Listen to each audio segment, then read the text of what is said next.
Olá, tudo bem? Meu nome é Wesley e seja muito bem-vindo e muito bem-vinda à imersão Full Stack e Full Cycle. E durante essa imersão eu vou te mostrar na teoria e na prática como que você pode ter um dos perfis mais desejados e bem pagos do mercado de TI, sendo capaz de desenvolver aplicações de grande porte. Mas o mais importante, de grande porte e do jeito certo. A minha ideia é que você possa trilhar o mesmo caminho que os desenvolvedores de empresas como Netflix, Mercado Livre, Nubank, Spotify, Uber, Amazon e muitas outras estão trilhando, tendo a oportunidade real de participar de projetos expressivos, te colocando em outro patamar como profissional de alta tecnologia. Eu sei que isso pode soar como uma promessa muito forte, e de fato ela é, porque o que eu tô dizendo é que existe uma possibilidade real de você trabalhar desenvolvendo grandes aplicações para grandes organizações, ganhando muito mais e o mais importante, estando mais realizado profissionalmente. E eu só tô dizendo isso porque eu já vi isso acontecer muitas e muitas vezes com os meus alunos que resolveram tomar atitude e hoje estão realmente sendo disputados pelo mercado. Dá uma olhada aqui nesses casos. Eu cheguei a um ponto eu acordava de manhã, fazia sempre a mesma coisa, era a mesma rotina, sabe? Fazer isso, eu trabalhava muito com os CRUDs na época. Eu não estava muito feliz também na carreira. Chegou uma hora que eu parei, falei, eu vou parar um pouco aqui, porque acho que era muita coisa na cabeça, eu não sei, eu estava um pouco cansado mesmo. E, cara, eu entrei na empresa, eu não sabia absolutamente nada de nada. Eu estava estagnado, mesmo sênior. Eu sinceramente eu falei, cara, eu vou sair fora, porque não dá, eu não dou conta. Eu tinha alguns gaps de algumas coisas que eu não sabia que existia ainda. E algumas vezes eu realmente falava, nossa, será que eu tô na área certa? E vinha aquela, né, que a gente chama de síndrome do impostor, né? Eu falei, cara, eu não quero mais isso não, tô cansado. E aí eu até pensei, não é pra mim, cara, eu tô ficando velho, não consigo. Foi onde que eu fui buscar conhecimento, né? Conhecimento e novas oportunidades. Daí foi onde que eu encontrei o Full-Cycle. Não perdi tempo e assumi essa responsabilidade de adquirir o curso. Vou adquirir, porque esse curso realmente parece bom. Só que assim, foi uma grata surpresa, porque ele estava melhor do que eu pensava. E daí quando eu comecei a fazer o curso, eu vi que valeu cada centavo que foi gasto. O Full-Cycle, você começa a pensar como gente grande, né? Depois que eu conheci o curso, eu adquiri um conhecimento muito mais amplo. Foi mais ou menos aquela sensação, poxa, cara, valeu a pena. Acho que, o benefício que te traz é muito alto. Para mim, me ajudou a ir para a empresa que eu tô hoje. Foi onde eu encontrei a vaga na empresa atual que eu tô hoje. Bem, atualmente eu tô trabalhando pro Banco Itaú. A empresa que eu trabalho hoje é a Pagarme. A empresa que eu trabalho é a empresa GFT, ela é uma empresa alemã, só que eu atuo dentro do Banco Itaú. 200% de aumento assim, do meu salário. Foi bem mais do que o dobro do meu salário lá da outra empresa. Cara, foi assim, realmente o curso que eu vi, foi o curso mais completo que eu consegui encontrar hoje. Eu subi de nível, essa é a palavra correta. Cara, o LinkedIn direto é pinga e... Ultimamente está sem condições, deve ter lá umas 20 ou 25 requisições lá ultimamente. A quantidade de conhecimento adquirido com o curso não tem nem preço. E realmente, cara, o curso é muito bom. Vocês não estão aí só para vender curso, vocês estão aí para formar os profissionais. Agora, antes de mais nada, é muito importante eu deixar muito claro uma coisa aqui. Tudo isso que eu falei, os resultados que você viu, não tem esqueminha, não tem hack, não tem fórmula mágica. Isso vem com estudo, dedicação, força de vontade e, obviamente, o direcionamento adequado. O grande ponto é que às vezes a gente fica sonhando com salários mais altos, em assumir projetos absurdamente legais e tudo mais. Mas isso é o que a gente quer da empresa. O ponto é, o quanto você consegue retornar de resultado para ela. E é para isso que você tem que se tornar um profissional diferenciado. E é essa diferenciação que eu quero mostrar para você nessa imersão. O Suzuki fez um processo conosco, e ele foi muito bem, principalmente em aspectos de soft skill, porém ele apresentou alguns gaps de conhecimento de arquitetura, performance, resiliência, e então nós demos uma devolutiva com sugestões de estudo, etc., e ele nos procurou mostrando a grade aí do Full Cycle. Foi inclusive aí que eu passei a conhecer melhor o Wesley e o curso, né? E esse curso está bem alinhado com que não só o Mercado Livre, mas as empresas procuram hoje em dia, né? Que realmente é um desenvolvedor full cycle, não estou nem falando mais de full stack, que tenha conhecimento de arquitetura e etc. E incentivamos ele foi lá, fez o curso, mérito total dele, e voltou, fez o processo e aprovamos. Claro, fizemos outro desafio, outras pessoas avaliando, e passou tranquilamente. Então vejo que agregou muito para ele o curso. Você vai aprender muita coisa, sem dúvidas, vai te abrir várias portas para trabalhar.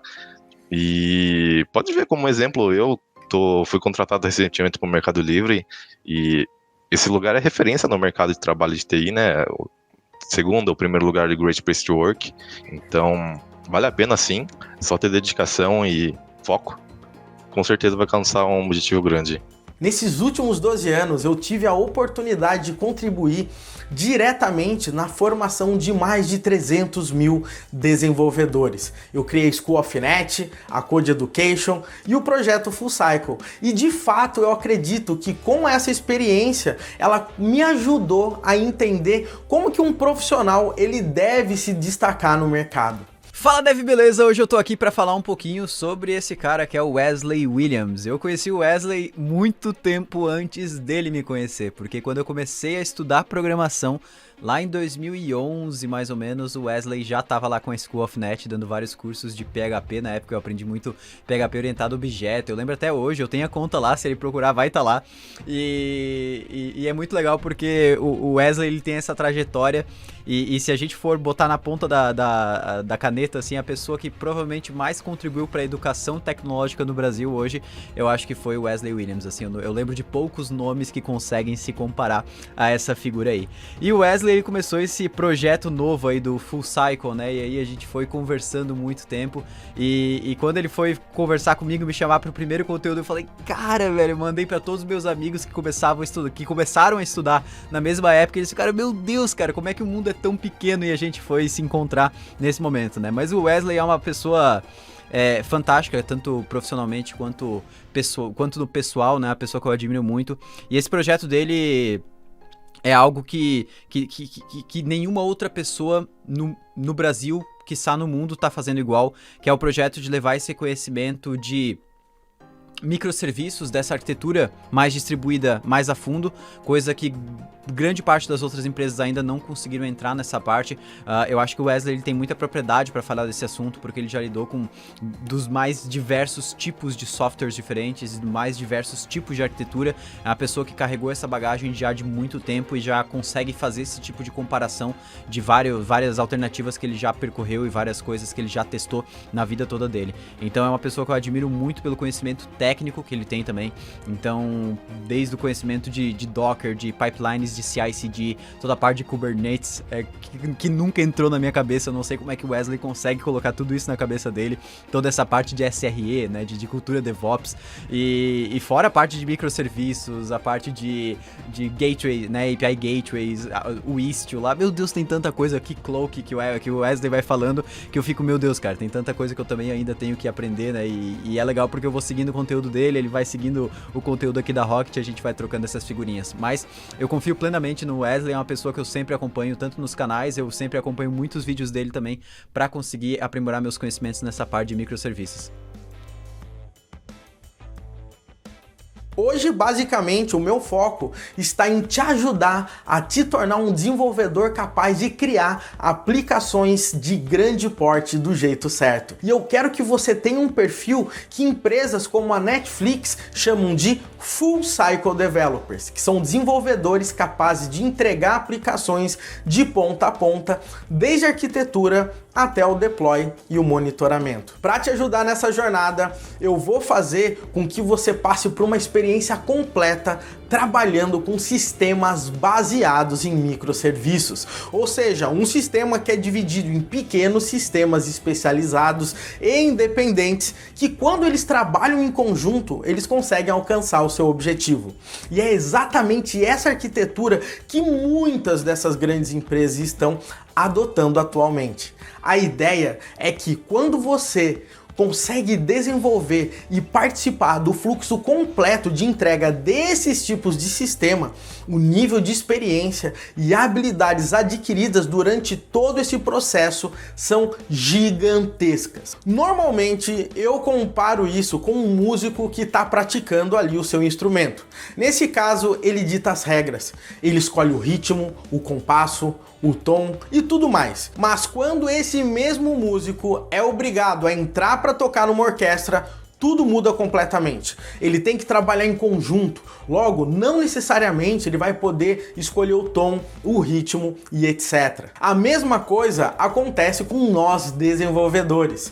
Quando estamos trabalhando em sistemas baseados em microserviços, a gente tem que entrar no ritmo da orquestra e fazer a nossa parte muito, mas muito bem feita. Agora, fique tranquilo se você não sabe ou nunca ouviu falar ou nunca trabalhou com microserviços, tá?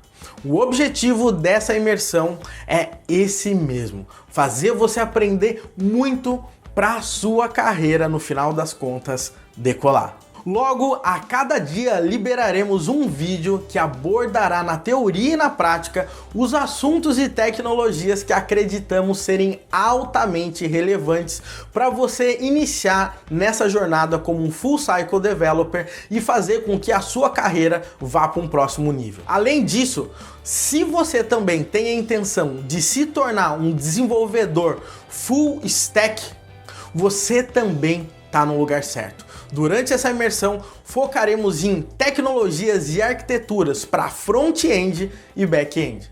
E por falar em Full Cycle e Full Stack, eu acredito que você possa estar aí cheio de dúvidas sobre esses termos, bem como a diferença entre eles. Por conta disso, a partir de agora, a gente vai falar mais a fundo sobre Full Stack, Full Cycle, microserviços e comunicação entre sistemas. Também a gente vai entender a estrutura de um projeto que é o nosso estudo de caso que a gente vai desenvolver. A gente o chamou de CodePix, uma forma de simular transferência de valores em tempo real utilizando as tecnologias mais modernas do mercado.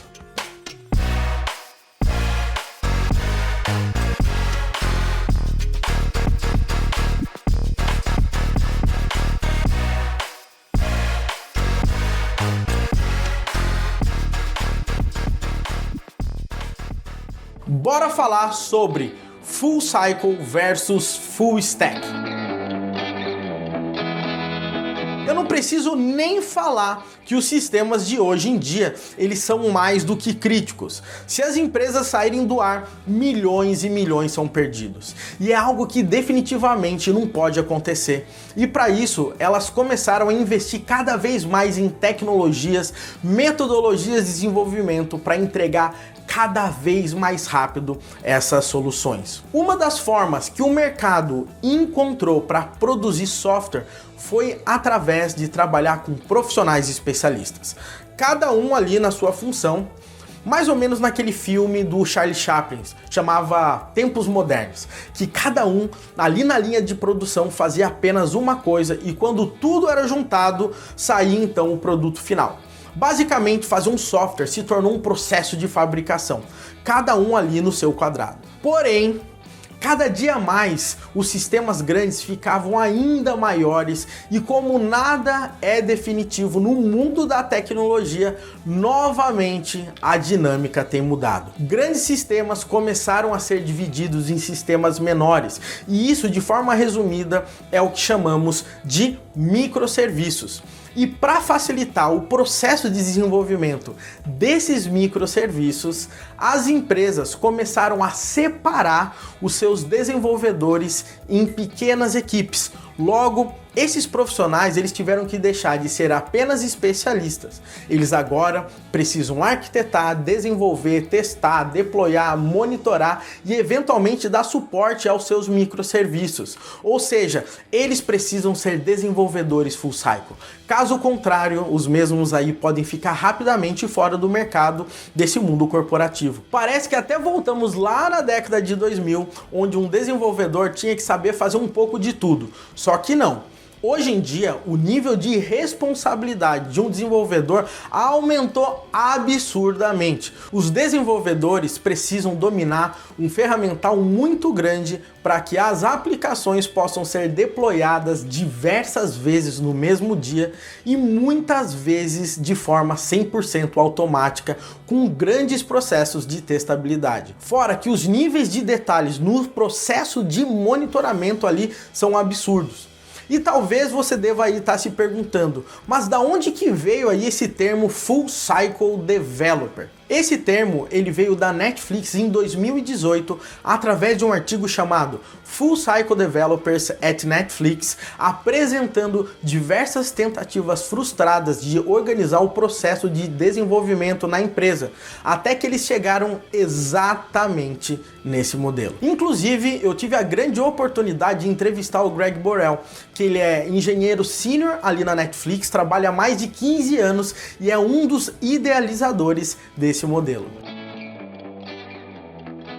E para você entender um pouquinho mais de profundidade sobre Full Cycle Developer, é importante que você saiba que há dois pilares por trás de tudo isso, que são Operate what you build, ou operar o que você constrói. Nesse caso, o desenvolvedor ele fica responsável desde a concepção até a entrega do seu projeto. O desenvolvedor toma para si a responsabilidade, a garantia do que ele mesmo criou. O segundo pilar é baseado em ferramentas para escalar, ou seja, para que um desenvolvedor tenha a possibilidade de entregar o seu projeto diversas vezes ao dia, ele precisa dominar ferramentas que vão auxiliar nesse processo, desde pipelines de CI, CD, Docker, Kubernetes, stacks de monitoramento e etc. E talvez em algum momento você deva estar se perguntando, qual que é a diferença entre um Full Cycle Developer e um Full Stack Developer? Quando falamos em Full Stack, estamos falando principalmente de habilidades de desenvolvimento. É o desenvolvedor dominando stacks e linguagens para conseguir programar em diversas perspectivas, como front-end e back-end. Quando a gente fala em Full Cycle Developer, a gente está falando do desenvolvedor que, além de desenvolver, consegue também arquitetar e entregar a aplicação funcionando de forma testada, deployada e ainda sendo monitorada. Além disso, um Full Cycle Developer domina ferramentas e processos para que essas aplicações possam ser deployadas de forma simples e rápida, diversas vezes ao dia e que sejam totalmente escaláveis. Agora, nada impede que um Full Stack Developer seja também um Full Cycle Developer. Pois se ele conseguir dominar o processo de desenvolvimento completo de uma aplicação e também entender das principais ferramentas para fazer com que essa aplicação possa escalar facilmente, ele também é considerado aí um full cycle. Agora não se esqueça, quando eu falo em dominar o processo de desenvolvimento de um software, eu não estou dizendo de uma aplicação que é apenas aí um monte de CRUD. Eu estou falando em aplicações que possuem arquiteturas mais complexas e que normalmente se comunicam o tempo todo com outros sistemas de diversas formas, como através de filas, por exemplo, que são mecanismos que garantem que mensagens enviadas entre sistemas não sejam perdidas. E como eu sempre falo, nem só de CRUD vive o desenvolvedor. E muita gente acaba me perguntando, Wesley, como que você se tornou um desenvolvedor full cycle? Eu tenho que assumir que o meu caso ele é ligeiramente diferente. Logo após eu ter saído de uma empresa em 2008 e ter criado a School of Net e em seguida a Code Education e o projeto Full Cycle, a minha vida praticamente se resumiu a estudar e também me aproximar de gente realmente boa para que eu pudesse absorver cada vez mais conhecimento, podendo assim passar para os meus alunos. E depois de ter ido e vindo 11 vezes para os Estados Unidos em 2015, eu resolvi mudar para Orlando e ficar mais próximo de todo esse ecossistema. E com isso, eu tive a oportunidade de fazer cursos no MIT, visitar muitas empresas no Vale do Silício, iniciar um mestrado na área de educação e inclusive ter sido nomeado um dos top 100 líderes na área de educação no mundo pelo Fórum Global de Educação e Aprendizagem. E eu vou te dizer uma coisa, quando você começa de forma concreta a impactar a vida das pessoas, isso faz toda a diferença. Hoje a minha vida, ela se resume a estudar e repassar esse conhecimento. E é por isso que eu resolvi fazer essa imersão. E durante essa semana, a minha missão será te ajudar a te aproximar do Full Stack e Full Cycle Development. E para isso, vamos focar nos principais conceitos e ferramentas que farão uma diferença enorme na sua carreira. Logo, foco total nessa semana, porque tem muita coisa boa vindo por aí e você não vai querer perder. Agora, bora para a tela do meu computador. Bom, pessoal, agora aqui na tela do meu computador eu quero passar alguns conteúdos que são extremamente essenciais para que você consiga entender tudo que a gente vai percorrer durante essa semana nessa imersão, legal? Então, presta bem atenção, entende esses conceitos, porque programar todo mundo desenvolve. Todo mundo programa, mas entender dos conceitos é o que faz a diferença para conseguir chegar aonde você está querendo, eu espero, tá? Que você tenha aquela ambição de querer realmente desenvolver sistemas de grande porte, sistemas críticos e conseguir ter mais realização profissional, legal? Então, vamos lá aqui falar sobre alguns pontos importantes. Bacana? Então vamos lá. Bom, tudo que a gente for fazer, tá? Durante essa imersão na prática, com código e tudo mais, você vai ver a gente desenvolvendo passo a passo, vai ser baseado num estudo de caso prático, tá? A gente criou um simulador de Pix. Como assim? O Pix, eu acredito que você já sabe, é uma ferramenta, né, do Banco Central que você consegue basicamente enviar dinheiro de uma conta bancária para outra ali em tempo real. Então a gente criou o CodePix, que é uma forma ali fictícia para a gente fazer isso, legal? Então, como que é a história do projeto? É uma solução para simularmos transferências de valores entre bancos fictícios através de chaves. Ou seja, eu posso passar o e-mail e o CPF do cara e eu consigo transferir dinheiro. Legal? Simularemos diversos bancos e contas bancárias que possuem uma chave Pix atribuída. Então basicamente a gente cria aquela chave e a gente consegue mandar dinheiro de um banco para o outro, de uma conta para outra. Legal? Cada conta bancária poderá cadastrar as suas chaves Pix, né? Uma conta bancária poderá realizar uma transferência para outra conta em outro banco utilizando a chave Pix de destino, tá? Um ponto importante que você vai perceber aqui, e aí a coisa começa a ficar um pouco mais complexa, é que uma transação ela não pode ser perdida mesmo que o CodePix esteja fora do ar, ou eventualmente, inclusive, tá? Que outro banco esteja fora do ar. Então vamos imaginar que eu vou enviar uma transação de transferência e o sistema do CodePix está fora do ar. O que acontece? Eu não posso perder essa transação.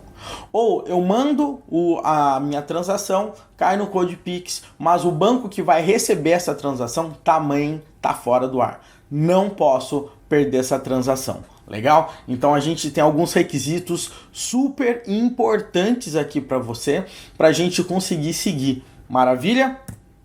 E como que a gente vai trabalhar aí com os bancos, né? Porque o CodePix dá para imaginar que é o sistema que vai rotear todas as paradas. Mas como é que a gente vai fazer com os bancos?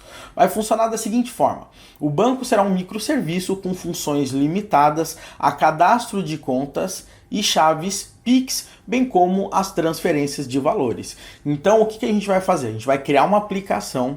Essa aplicação ela vai simular um banco. Vai ter interface, vai ter tudo bonitão ali para que você consiga entrar numa conta bancária, para que você consiga cadastrar uma chave Pix e para que você consiga fazer uma transferência. E o mais bacana é que a gente vai utilizar essa aplicação de um banco e criarmos mais bancos utilizando essa mesma aplicação. E ficou muito bacana e muito elegante a forma que a gente vai fazer isso. Utilizaremos a mesma aplicação para simularmos diversos bancos, mudando apenas cores, nome e código. Legal? A gente vai utilizar o Nest.js no back-end, tá? E o Next.js como front-end. Então a gente tem duas ferramentas extremamente monstras e absurdas que a gente vai conseguir ter muito agilidade, elegância, né? Confiabilidade em relação a essas soluções. O Nest.js é uma solução absurdamente fantástica que trabalha em cima ali do Node para a gente conseguir desenvolver aplicações para back-end. E o Next.js ele utiliza ali o React como base e a gente vai ter a possibilidade de trabalhar com server-side rendering. E isso vai nos ajudar muito para velocidade da nossa aplicação no front-end, a possibilidade inclusive de muitas otimizações e compatibilidades em diversos tipos de browser, tá? Então a gente vai ver isso com calma quando a gente chegar nesse momento de falar de front-end, legal? E então a ideia vai ser o seguinte: eu posso ter aqui um banco, por exemplo, BBX, código 001, tá? E eu posso ter um outro banco ali, código 002, por exemplo. Então a gente, com esses bancos, o que a gente vai fazer no final das contas é duplicar essa aplicação, mas a gente vai estar utilizando containers Docker, então vai ficar muito fácil de a gente fazer isso. Essa mudança de cores, CSS, nome, código, a gente vai poder trabalhar totalmente com variáveis de ambiente, então baseado nas variáveis de ambiente da aplicação a gente consegue mudar totalmente o comportamento. E agora chega um dos pontos que a gente começa a ter um pouco mais de complexidade, mas vamos dizer assim, é uma complexidade do bem, porque ela vai fazer com que a sua cabeça, entre aspas, exploda de tanto conhecimento que você vai adquirir nessa semana, tá? Então o que acontece? O que é o CodePix? Vai ser um microserviço, um sistema pequeno, limitado a resolver esse tipo de problema. Então vai ser um microserviço CodePix, ele será responsável por intermediar as transferências bancárias, legal? Ele receberá a transação de transferência, ele encaminhará a transação para o banco de destino, ou seja, ele vai mandar uma transação ali com o status pending, falando que aquela transação está pendente para o banco de destino. Ele vai receber a confirmação do banco de destino, então o banco vai mudar o status dessa transação para confirmed, legal? Aí a gente vai enviar a confirmação que a gente recebeu para o banco de origem, né, que originou a transação, informando que o banco de destino processou. E aí a gente vai receber uma confirmação do banco de origem que ele processou lá e a transação deu completed, então a gente vai marcar a transação ali no CodePix como totalmente finalizada, porque a gente recebeu confirmação das duas pontas que esses caras aí processaram com sucesso a nossa transação. Então esse vai ser o nosso fluxo básico de trabalho ali sobre o CodePix. Bacana? Como que a gente vai trabalhar um pouco mais agora nos detalhes para a gente entender como e quais os momentos que a gente vai poder trabalhar em relação à parte dessas transações. Primeira coisa, para que a gente consiga mandar uma transação de um lado para o outro, a gente precisa cadastrar a nossa chave Pix. Então eu vou ter um banco ali, tá? O banco 1, vou ter o CodePix, aí o banco 1 ele vai querer, por exemplo, cadastrar uma chave. Então ele vai mandar e vai consultar se a nossa chave existe. e o CodePix ele vai falar, olha, existe ou não existe essa chave. Aí, esse banco 1, ele vai poder, por exemplo, solicitar a criação de uma chave lá no CodePix e o CodePix manda, né, o banco 1 recebe a confirmação dessa criação. Então perceba, galera, as chaves de todos os bancos vão ficar armazenadas no nosso CodePix. Bacana? Mas cada banco, obviamente, vai ter as chaves geradas por eles mesmos, tá? No seu banco de dados. Então, olha que interessante. O contexto das aplicações são diferentes. O CodePix precisa ter todas as chaves. Já os bancos só precisam ter as chaves geradas para eles mesmos terem controle. Bacanésimo? E agora que vem a dinâmica do processo. Galera, presta muito bem atenção nessa parada. Eu sei que vai poder parecer um pouquinho louco, mas acredita, a gente vai chegar lá, a gente vai fazer passo a passo e você vai curtir. Então, olha só que interessante. Eu tenho o banco aqui número 1, eu tenho o banco número 2, tá? Esses bancos vão ser basicamente a mesma aplicação rodando com Nest.js e Next.js.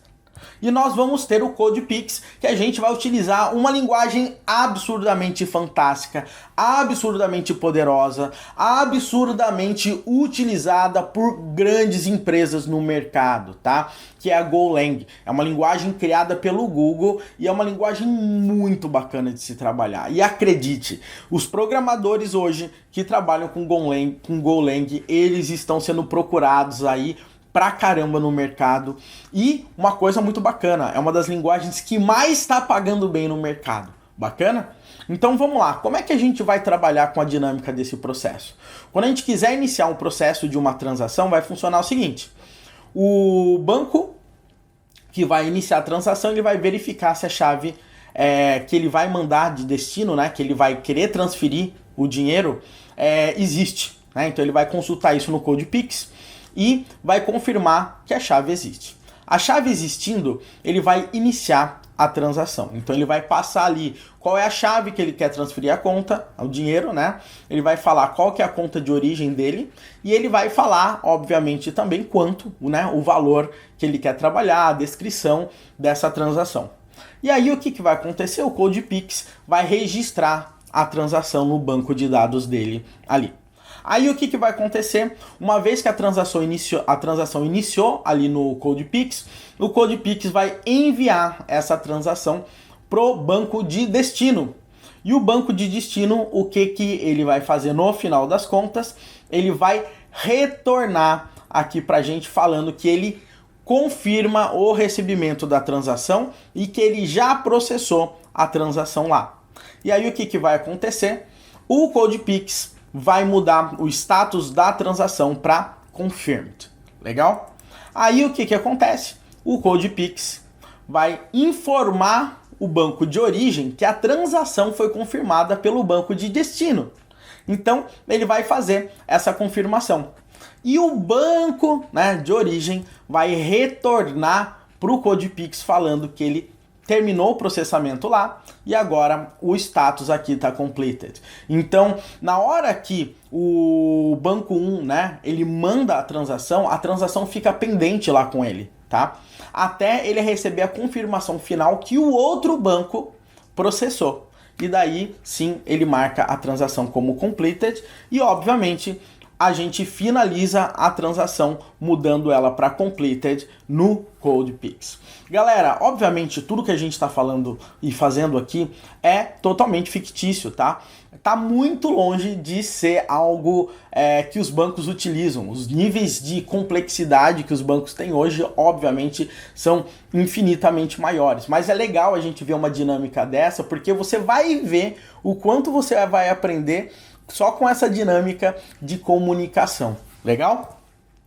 Agora, com isso, a gente tem alguns desafios que são principais, porque tudo que a gente falou, se a gente fizer, por exemplo, com o REST, manda de um lado que manda para o outro, apesar de às vezes dar um nozinho na cabeça, você vai ver que é algo mais natural, mais tranquilo, que normalmente os programadores que já trabalham aí no mercado conseguem resolver. Mas no nosso caso, a gente tem alguns desafios. O desafio é o seguinte, a gente precisa de uma comunicação rápida e eficiente. E o que acontece? Você vai perceber que REST não é a forma mais rápida e mais eficiente para fazer esse tipo de comunicação. Existem outros protocolos muito mais rápidos para você trabalhar com isso do que trabalhar com REST. Legal? Uma outra coisa também é que a gente precisa fazer a criação e a consulta instantânea das chaves. Ou seja, quando eu pedir para criar uma chave, isso aí tem que ser síncrono. Ou seja, eu mando a solicitação da criação da chave e eu já tenho que retornar a chave criada ali para mim. Ou seja, eu tenho que fazer isso na hora. E quando eu quiser consultar que se existe uma chave, eu tenho que receber isso na hora. Então, basicamente, esse tipo de comunicação é síncrona. Tá? Eu mando e recebo na hora. Que nem falar no telefone. Você tá falando e escutando a outra pessoa ali em tempo real. Não é que nem uma carta que você envia e depois de alguns dias, né, depois de algum tempo, você recebe o retorno da pessoa.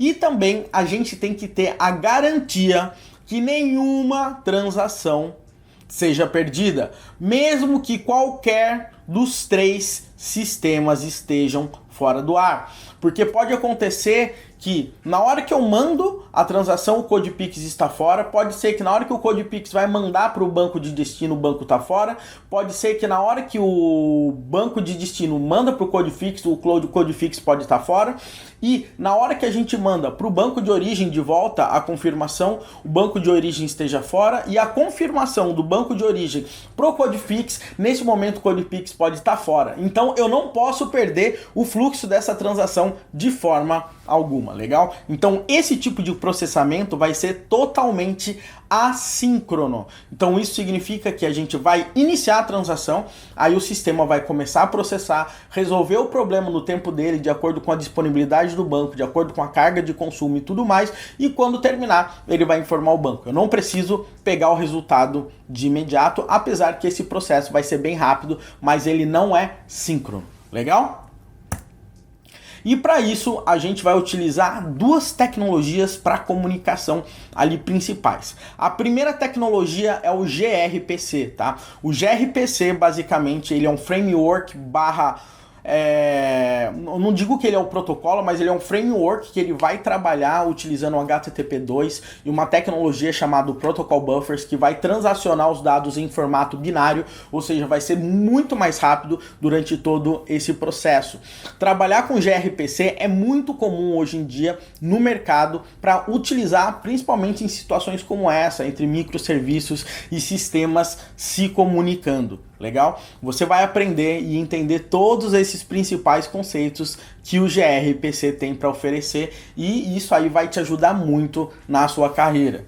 E o outro ponto é que para as comunicações assíncronas, a gente vai utilizar um cara absurdamente poderoso. A gente vai utilizar o famoso Apache Kafka. O Apache Kafka, ele é um sistema, tá, que trabalha de forma distribuída, que ele tem o objetivo de fazer processamento de dados, tá? Então ele consegue jogar dados de um lado para o outro. Tá? Ele consegue consumir dados e produzir dados de um lado para o outro. Então é um sistema de stream de dados, ele não é um sistema apenas para filas, tá? Existem sistemas que trabalham apenas para filas, entre aspas, como se fosse um RabbitMQ da vida. O Kafka ele é muito mais poderoso que isso, ele tem muito mais recursos e a gente vai utilizar. E a grande sacada é que você vai perceber que empresas muito grandes utilizam o Kafka, tá? Então hoje em dia Itaú, Nubank, eu acredito que o Uber... Nossa, cara, tem muita empresa, depois você entra no site, tem diversas empresas ali que trabalham hoje em dia já com o Apache Kafka. Bacana? Então a gente vai resolver os desafios dessa forma aqui. Então, o que acontece? CodePix. Como que vai funcionar aqui a parte do CodePix?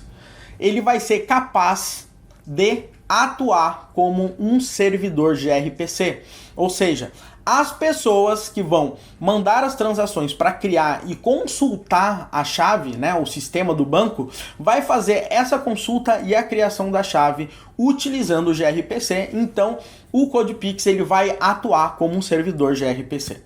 Outra coisa importante é que ele vai poder consumir e publicar mensagens no Apache Kafka para que ele consiga fazer esse processo de comunicação e inclusive garantir muito mais resiliência para que as mensagens não sejam perdidas. Legal? E ambas operações devem ser realizadas de forma simultânea ao executar o serviço. Então o que eu estou querendo dizer é que na hora que a gente rodar o nosso programa, ele vai ter que subir o servidor gRPC e ao mesmo tempo começar a consumir as mensagens do Apache Kafka. Legal? Então isso aí vai ser muito interessante, porque a gente vai ter um único binário gerado em Go e esse cara consegue subir o serviço e também começar a consumir. É 2 em 1, vai ficar muito bacana, a gente não precisa ficar gerando vários workers, cada um consome e o outro fica, por exemplo, servindo o gRPC. Num só, é como se a gente tivesse 2 servidores ao mesmo tempo rodando num único processo. Bacana?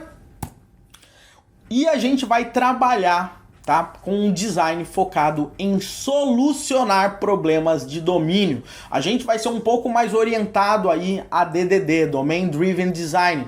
Obviamente que eu não quero dar uma aula de DDD aqui para vocês. Para isso você vai ter inclusive o nosso curso, o curso Full Cycle, tá? Que a gente tem a versão 2.0 que está sendo regravado e você vai poder aí no final dessa imersão, se assim você achar necessário, que é o momento correto para você, entra lá e daí você vai ter um mundaréu de informação, tudo coisa de alto nível para você dar um passo além aí na sua carreira.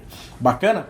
Agora, o que acontece? A gente vai tentar separar a complexidade do domínio, que é o coração da aplicação, ou seja, como que a gente vai resolver o problema, da complexidade técnica, que é como que a gente integra e resolve esse problema. Então a gente vai separar duas coisas. Uma é algo que é uma complexidade que a gente não escolhe e a outra é uma complexidade que a gente escolhe ter. Eu escolhi trabalhar com gRPC. Eu vou ter que dar um jeito de botar um servidor gRPC para funcionar. Eu escolhi utilizar o Apache Kafka. Eu vou ter que botar o Kafka para funcionar.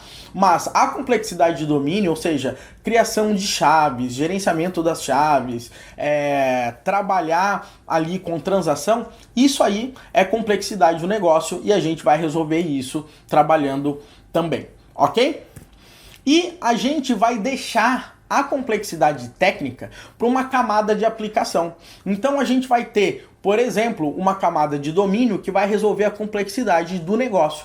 E a gente vai ter uma camada de aplicação que vai resolver a parte responsável ali pelo gRPC, pelo Kafka, para a gente conseguir trabalhar. O mais bacana é que a gente vai ter a opção de, se futuramente a gente quisesse, a gente poderia adicionar um client para REST, um client para GraphQL, sem mudar absolutamente nada em qualquer outra parte do sistema. Então vai ficar muito bacana o design, muito elegante da nossa aplicação. Tá? Então a gente vai deixar a aplicação flexível para implementação de outros formatos de comunicação, como REST, Command-Line Interfaces, tá? Sem alterar nenhum outro componente da aplicação ou do domínio.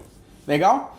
E para isso, galera, eu preciso passar agora aqui rapidamente. Eu não vou tomar muito o tempo aqui, mas eu preciso que você entenda uma noção mínima de design, tá? De software, tá? Eu até não diria que a arquitetura hexagonal é necessariamente uma arquitetura. Na minha opinião, até ela tem uma perna muito maior na área de design do que na área de arquitetura, mas de forma geral, a gente vai trabalhar aqui durante esse processo todo com a arquitetura hexagonal ou ports and adapters, que é um formato que você consegue trabalhar que vai resolver exatamente esse ponto que eu acabei de colocar para vocês, conseguir separar bem essas responsabilidades. Então vamos falar rapidamente sobre arquitetura hexagonal, tá? Para a gente conseguir entender melhor esse desafio. Então vamos lá. Arquitetura hexagonal, tá? Primeira coisa que eu vou te dizer, a arquitetura hexagonal não tem nada a ver com um hexágono, tá? Você não tem que ter um hexágono e a sua aplicação não tem que ser baseada em hexágono. Inclusive o nome arquitetura hexagonal ou ports and adapters faz muito mais sentido. O cara que criou, a gente vai falar dele rapidamente, ele fala que ele criou para gerar um efeito, algo um pouco diferente. Você vai entender como é que essa parada funciona. Primeira coisa, a gente tem que entender e falar rapidamente sobre arquitetura. A arquitetura, na realidade, é uma forma de você conseguir utilizar padrões já existentes, tá? Para que você consiga criar algo sem desperdício e que esse algo se pague durante o tempo, sendo sustentável, tá? Então, para que eu vou usar arquitetura na minha aplicação? Por que eu tenho que entender de arquitetura de software? Porque se eu não entender, eu vou fazer o software de qualquer forma e daqui 6 meses eu vou estar querendo refazer esse software, tá? Desenvolver software, qualquer um desenvolve. Agora, desenvolver software que é sustentável durante o tempo, né? Aí é outra história. E para você conseguir dar essa sustentabilidade para o seu software, você tem que entender de arquitetura. Legal? Então, esse que é o grande ponto, tá? Se você não desenhar bem o seu software logo no começo, ou as soluções que esse cara vai integrar, no final das contas, você vai ter uma bolha gigante aí e um problema que você vai ter que ficar resolvendo. E daí, daqui 1 ano, né, 6 meses, sei lá, você vai falar que esse cara é legado. E você vai querer chegar no seu chefe, no seu líder e falar, meu, vamos refazer porque não dá jeito. E daí a empresa vai ter um baita prejuízo, porque ela já pagou por isso antes. E ela vai ter que pagar de novo porque você ou outras pessoas não fizeram isso da forma correta logo no começo. Legal? Então, arquitetura, a gente foca em sustentabilidade de software. Legal? Então, vamos lá. Quando a gente está falando em arquitetura, a gente tem crescimento sustentável. E crescer software de forma sustentável não é coisa para amador. Tá? Eu espero que daqui para frente a gente consiga tomar uma postura um pouco mais profissional para que a gente consiga se diferenciar da galera que hoje em dia bate a cabeça e acaba fazendo empresas terem prejuízos. Beleza, galera? Vamos tentar focar ali naquela profissionalização, vamos tentar trabalhar com coisa grande. Essa que é a nossa ideia aqui. Legal? Manutenção, tá? É algo óbvio, mas é muito complexo você conseguir dar manutenção no seu software. Por isso que a arquitetura vai te ajudar. A complexidade inicial, porque quando você vai produzir algo de uma forma muito bem feita, o começo vai dar mais trabalho, tá? Não é chegar no seu framework preferido, gerar um monte de CRUD e tá feita a aplicação. Quando você trabalha com uma arquitetura mais sólida, com um desenho muito mais organizado, você vai ter um gasto um pouquinho maior no início e você vai ver que nem é tão grande assim, mas isso vai se pagar ao longo do projeto. E o seu software, ele vai ser definido e desenhado por você e não pelo seu framework. Galera, vamos parar de ser refém do seu framework. A gente está trabalhando hoje em dia orientado a framework. Se o framework falar, coloca um arquivo chamado pudim lá, você vai criar porque é a convenção do framework. Não tem nada de errado com isso, mas você tem que entender como que o framework está agindo para você conseguir resolver os seus problemas. Lembra, você está ali para resolver complexidade de domínio, para fazer a aplicação funcionar, e você não está ali simplesmente para ficar utilizando framework, tá? O framework não pode ser seu desafio. O seu desafio é resolver problemas de negócio, tá? Então não crie softwares orientados a frameworks. Frameworks é apenas uma ferramenta, uma parte da sua aplicação. As peças, elas têm que se encaixar, mas eventualmente elas podem ser substituídas ou adicionadas. Se amanhã eu quiser trocar meu framework, eu tenho que poder trocar esse meu framework sem ferir o coração da minha aplicação. Legal? E por isso, a gente tem que entender como que esses modelos de arquitetura, a gente teve um crescimento. E, obviamente que quando a gente está falando de arquitetura de software, a gente vem lá de trás, mas eu vou falar 3 pontos aqui importantes de evolução. A gente tem o Cockburn aqui, e esse cara aqui, ele é muito conhecido ali pelo Manifesto Ágil e etc. E em 2005, ele criou essa história de arquitetura hexagonal, ports and adapters, tá?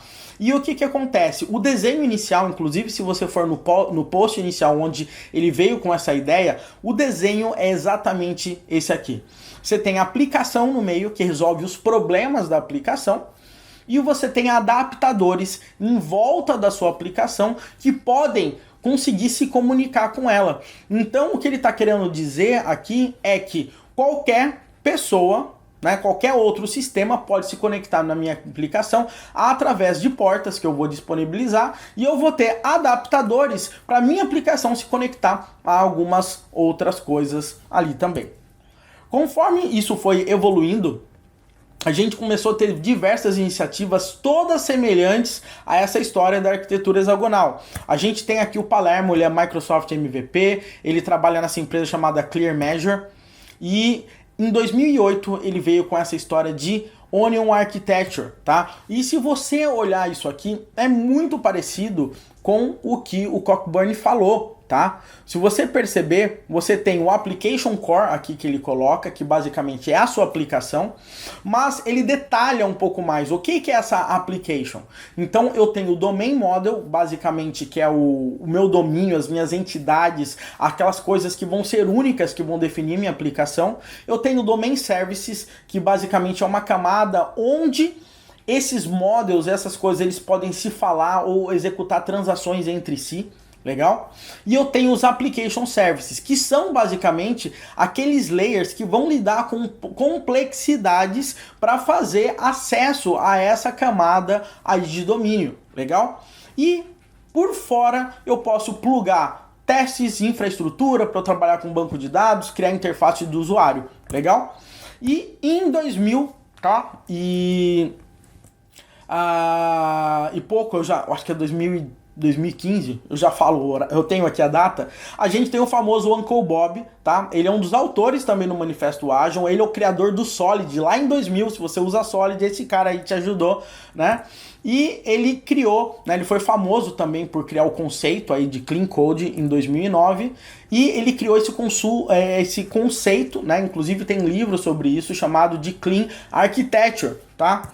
Que basicamente, se você olhar, tem uma semelhança muito grande com o Cockburn em 2005 e também com o Palermo aí. E a ideia dele, que ele acaba trabalhando aqui, é que eu tenho as entidades da minha aplicação, que é o coração, né? São as coisas que são únicas na minha aplicação e que fazem sentido, são substantivos. Ali eu tenho o meu CodePix, eu tenho o banco, eu tenho a transação, eu tenho a conta bancária e eu tenho aqui, tá, formas e use case de como esses caras vão se relacionar. Então os use cases normalmente eles ditam o fluxo de como as coisas funcionam.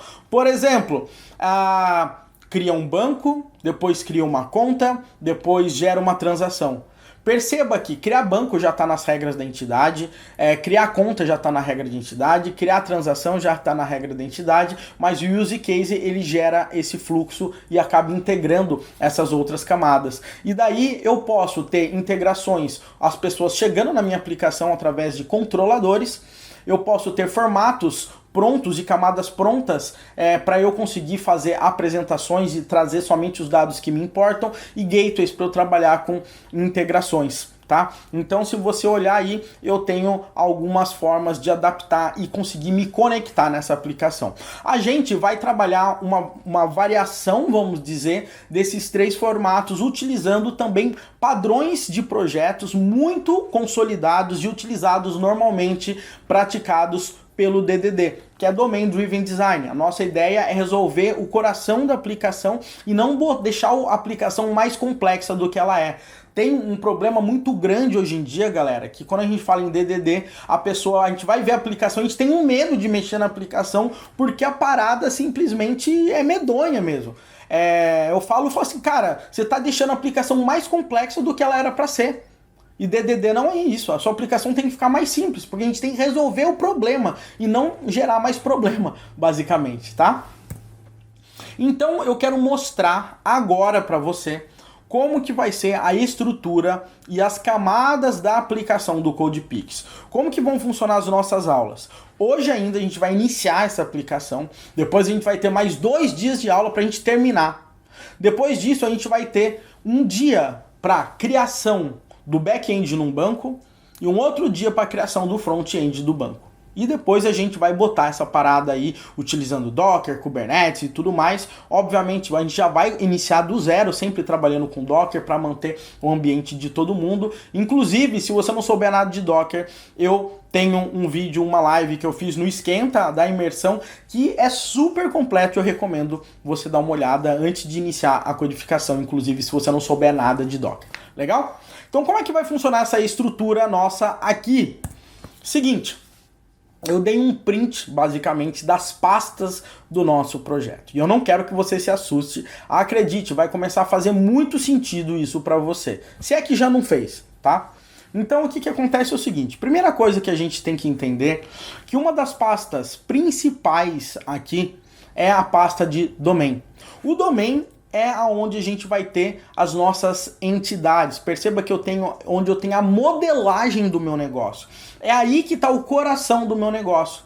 É aí que existe um banco, que existe uma conta bancária, que existe uma transação. Essas entidades, elas têm que se autovalidar. Elas têm que manter uma coesão muito grande para não ter perigo de ter algum dado inválido em algum momento. Essa que é a grande sacada. Então a gente vai tentar trabalhar com o domínio da forma mais rica possível, ao invés de deixar isso de forma totalmente anêmica, tá? Aí o que acontece? Então eu tenho aqui o coração da aplicação e as suas regras de negócio. Regras de negócio da aplicação vai ficar dentro da nossa camada de domínio. Sempre. Legal? Aí a gente vai ter um layer aqui de infraestrutura. O que esse layer faz? Esse layer é o mais baixo nível, entre aspas, da nossa aplicação, porque ele vai nos ajudar a fazer algumas conexões, por exemplo, com o banco de dados. Então eu tenho a parte do banco de dados e eu tenho a parte do repositório. O repositório basicamente é um padrão que a gente utiliza para que a gente consiga fazer persistência de dados, independente se é um banco de dados ou outro banco de dados, ou se é num arquivo TXT, ou se é inclusive numa API. Repositório, ele vai nos ajudar a persistir e trazer dados do banco para que esses dados vão parar direto ali e preencher os nossos modelos, os nossos models ali na camada de domínio. E depois, tá? A pasta DB aí ele vai realizar a configuração, a gente vai utilizar um ORM simples chamado de GoRM, legal? E a gente tem essa pasta aqui, repositório, né? O repository, que realiza a persistência dos dados e normalmente quem chama os repositórios são os nossos use cases, tá? A gente vai falar disso agora. A gente tem uma outra camada aqui, que é a nossa camada de aplicação. Essa camada ela é responsável por lidar com a complexidade da nossa aplicação e não com a complexidade necessária do negócio, ok? A complexidade do negócio está no meu domínio, a complexidade da minha aplicação, de como ela se comunica, com quem ela faz interface, tá aí. Então eu tenho aqui uma factory, né? A gente vai trabalhar com factories, ele vai gerar objetos prontos que a gente precisa, que tem dependências. Então ao invés de eu, por exemplo, gerar uma conexão com um banco de dados, gerar um repositório, botar o banco dentro, daí gerar um use case, botar o repositório dentro, tá? E etc. A gente já vai ter esses objetos prontos, essa factory vai fabricar esses objetos pra gente. Depois disso, a gente vai ter o servidor e os serviços disponibilizados via gRPC. Então já fica muito claro, quer trabalhar com gRPC, tudo de gRPC está aí dentro. Tem o servidor de gRPC, tem o serviço que a gente vai se comunicar utilizando o gRPC. Mesma coisa com Kafka. Eu quero consumir e processar as informações usando o Kafka, vai estar tudo aí dentro, porque é aí que vai ter a complexidade de eu me comunicar com outros serviços. Esse tipo de comunicação é complexidade da aplicação. O domínio, o que ele vai fazer? Ele vai receber essas informações, vai consolidar. Legal? Essa pasta model é diferente do model que a gente tem no domínio. Essa camada model, ela trabalha meio como um DTO. Basicamente, é uma modelagem pronta para a gente receber os dados de fora. Legal? Então eu recebo os dados de fora, posso processar esses dados e quando eu tiver esse dado pronto, eu posso pegar esses dados e jogar eles na minha camada de domínio para ter a minha regra de negócio. Legal? Então esse cara aí só vai nos ajudar a modelar os dados que estão vindo de fora, tá? E isso é um ponto importante. E aí a gente tem aqui, ó, o use case. O use case é um ponto super importante. Ele define o fluxo da aplicação. Como eu disse, cria um banco, aí cria uma conta associada ao banco, gera uma transação associada ao banco e à conta, cria uma chave e associa a chave à conta e assim vai. Então todo esse fluxo, um atrás do outro, é feito sempre no use case, legal? O use case é o que gera o fluxo da aplicação. Faz isso, depois faz isso, depois faz isso. Tudo integrado com o banco de dados, com o modelo de domínio e tudo mais. E pra gente fechar, a gente tem essa essa pastinha aqui CMD. Essa pasta, ela é responsável por os comandos para a gente iniciar a aplicação. Então, quando eu quiser iniciar a aplicação, essa pasta que vai gerar aquele Command Line Interface. Então, eu vou rodar a aplicação e coloco Codeflix, e daí ele vai rodar o meu serviço gRPC e o meu Kafka. Se eu colocar Codeflix Kafka, ele vai rodar só o Kafka. Codeflix Help, ele vai dar o help como que a gente usa o nosso sistema. Legal? Então essa que é a ideia das camadas do nosso sistema. Eu acredito que vai ficar mais simples e a gente vai começar a desenvolver essa estrutura aí nesses próximos dias, tá? Um ponto importantíssimo. Durante esses próximos dias você vai aprender muito. Por quê? Para a gente trabalhar, por exemplo, com Factory, você tem que entender o conceito, você vai entender como é que funciona uma Factory. Para você trabalhar com Kafka, você vai ter que entender como o Kafka funciona. Para você trabalhar com gRPC, você tem que entender como o gRPC trabalha. Então isso vai ser muito bacana, porque você vai ter a oportunidade de se expor para serviços que normalmente a gente não está acostumado a utilizar com sistemas muito simples, tá? Um outro ponto importante é que você vai ter a oportunidade de utilizar Golang, que é uma linguagem fantástica. Você vai ver que ela não é difícil e você aí vai ganhar de brinde uma nova linguagem de programação que você vai ser introduzido e pelo menos ver como funciona. Então, se você já está torcendo o nariz porque você não vai mexer com a sua linguagem de programação preferida, relaxa, confia nesse processo, tá? Confia na gente pelo menos durante essa semana e depois no final da semana você toma a sua conclusão. Mas confia na gente nessa decisão que a gente está fazendo, porque o que a gente está pensando aqui é em aplicação de gente grande. A gente está pensando aqui em você trabalhar com coisa grande. Maravilha? Então, o que a gente vai fazer agora aqui é o seguinte. Quais são os recursos que a gente vai utilizar? Docker para tudo, Golang, Apache Kafka. A gente vai utilizar o Postgres para banco de dados e bora codar então, galera. Vamos aí para minha ideia. E bom, pessoal, antes da gente sair colocando a mão no código, eu queria mostrar rapidamente aqui para você o wireframe do nosso projeto. Isso aqui é somente para você ter uma ideia de como que o nosso projeto vai ficar. Pelo menos vai ser bem semelhante a isso aqui. Qual que é a ideia? Nós vamos ter ali uma aplicação que vai ter tanto o back-end quanto o front-end, e essa aplicação a gente vai poder subir várias vezes para simular outros bancos. Então a gente vai utilizar 2 bancos no exemplo. Quando você acessar essa aplicação, você vai poder selecionar a qual conta bancária que você quer trabalhar, uma conta bancária aqui. Então quando você entra, você vai ver nome do banco, tem toda essa identidade visual e também saldo. Eu posso realizar uma nova transferência, cadastrar uma chave e ver também os últimos lançamentos. Quando a gente cadastrar uma chave, a gente já definiu agora que a gente vai utilizar o CPF ou e-mail do camarada, então eu posso chegar aí e cadastrar uma nova chave. E também posso fazer uma transferência, como eu disse, a gente vai trabalhar com CPF e e-mail, a gente informa a opção e faz a transferência aí para o usuário.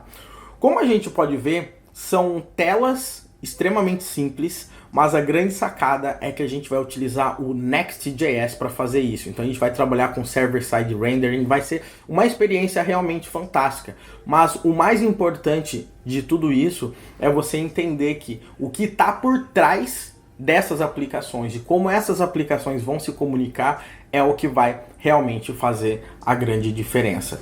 E, como eu falei para você, cada banco vai ter sua identidade. Essa identidade visual ela vai poder ser configurada baseada em variáveis de ambiente. Então, se eu quiser, por exemplo, escolher um banco verde, né, a gente sobe um container lá que as variáveis de ambiente, que a cor é verde, o nome do banco é tal, e daí o banco já vai subir para a gente bonitão com essa cor para a gente conseguir diferenciar um banco do outro, inclusive na hora de testar. Maravilha? Agora, bora pro código. Bom, pessoal, agora a gente está aqui na tela do meu computador e nós vamos começar a programar. Então eu vou dar 2 recomendações super importantes aqui antes de a gente começar a colocar a mão na massa. Primeira coisa, utilize o Docker, tá? O Docker vai nos ajudar a desenvolver todo o ambiente. A gente vai criar containers para a gente trabalhar e baseado nesse container vai ter o Go instalado, vai ter tudo que a gente vai precisar para botar tudo para funcionar, as libs do Kafka e tudo mais. Inclusive, eu já tenho a imagem montada aqui para você e você vai poder ter acesso ao repositório e baixar tudo que a gente está desenvolvendo nas aulas, tá? Então, não se preocupe de forma alguma com isso, tá? Você vai ter acesso a 100% do que a gente vai colocar, então você vai ter a imagem do Docker, tudo como você vai trabalhar. Se você quiser também, tá? Você pode até baixar o Golang, para caso você não tenha que ficar sofrendo em configurar sua IDE, ou se você for usar o Visual Studio Code para ele já autocompletar as coisas, para facilitar, você instala o Go aqui. É muito fácil você seguir os passos e tudo mais. Eu, inclusive, tenho uma playlist do Go, tá? Sobre Go no nosso canal do YouTube, tá? No canal Full Cycle. Vai lá em playlists, a gente tem ali ensinando bem do básico, mas aqui eu quero que você vá on the fly e entenda como que a gente vai trabalhar. Legal? Eu vou utilizar aqui para desenvolver uma IDE chamada de Golang, tá? Essa Golang é uma IDE da JetBrains, tá? Aqui mesmo cria IntelliJ, PHP Storm, a WebStorm e tudo mais, tá? O PyCharm. E então essa Golang é muito boa, eu tô acostumado a trabalhar com ela, eu gosto, mas você pode utilizar o que você quiser. Você pode usar Visual Studio Code, você pode utilizar ali a própria Golang, você pode utilizar a solução que você quiser, tá? Uma sacada, inclusive, a gente é parceiro da própria JetBrains, tá? Inclusive todos os nossos alunos do nosso curso Full Cycle têm acesso ali à licença de estudante dessa IDE para ele conseguir aprender tudo que a gente está ensinando nos cursos, tá? Isso é bem bacana. Bom, galera, o que acontece aqui, tá? A gente vai ter que dar alguns passos importantes. Primeiro passo que a gente vai dar, eu vou criar algo que vai ser o nosso Dockerfile, para a gente conseguir ter o nosso ambiente criado, tá? Então, tá aqui o nosso Dockerfile, e esse, vocês vão ver que vai ser muito raro eu ficar copiando e colando qualquer coisa aqui. Mas o Dockerfile não faz sentido, tá? Eu digitar na mão, tá? Porque isso aqui vai configurar a nossa imagem Go para a gente poder trabalhar e desenvolver. Vai nos ajudar a instalar, por exemplo, tudo que a gente vai precisar para trabalhar com gRPC, tudo que a gente vai precisar para trabalhar com Kafka também, e as bibliotecas que a gente vai utilizar no Go e tudo mais, tá? Então você pode utilizar de boas aqui essa imagem, você não tem que se preocupar com isso. Uma outra coisa que eu tenho pronto, tá? E que você vai utilizar, você não precisa se preocupar com isso aqui, é o nosso Docker Compose, tá? dockercompose.yaml. Esse arquivo, ele vai nos ajudar a subir, basicamente, todos os nossos containers para a gente trabalhar. Então, com ele, você não vai precisar instalar o Kafka na sua máquina, você não vai precisar instalar o Postgres admin, você não vai precisar instalar o Postgres na sua máquina, você não vai precisar instalar um monte de coisa, tá? Então, o Docker Compose é um outro cara que eu tenho pronto e que nós vamos utilizar, legal? Então, eu vou colar aqui, você vai ter acesso a toda essa informação. Então, perceba, eu vou ter um serviço chamado App, que vai ser a nossa aplicação em Go que a gente vai desenvolver. A gente vai ter um serviço chamado DB, que vai subir para a gente o Postgres. Quando ele subir, ele já vai criar um banco de dados chamado CodePix aqui para a gente, tá? Uma outra coisa importante é que nós vamos ter o Zookeeper, que é um sistema de Service Discovery para fazer o Kafka conseguir trabalhar, tá? Então aqui tá tudo para o Kafka funcionar bonitinho aqui para a gente, tá?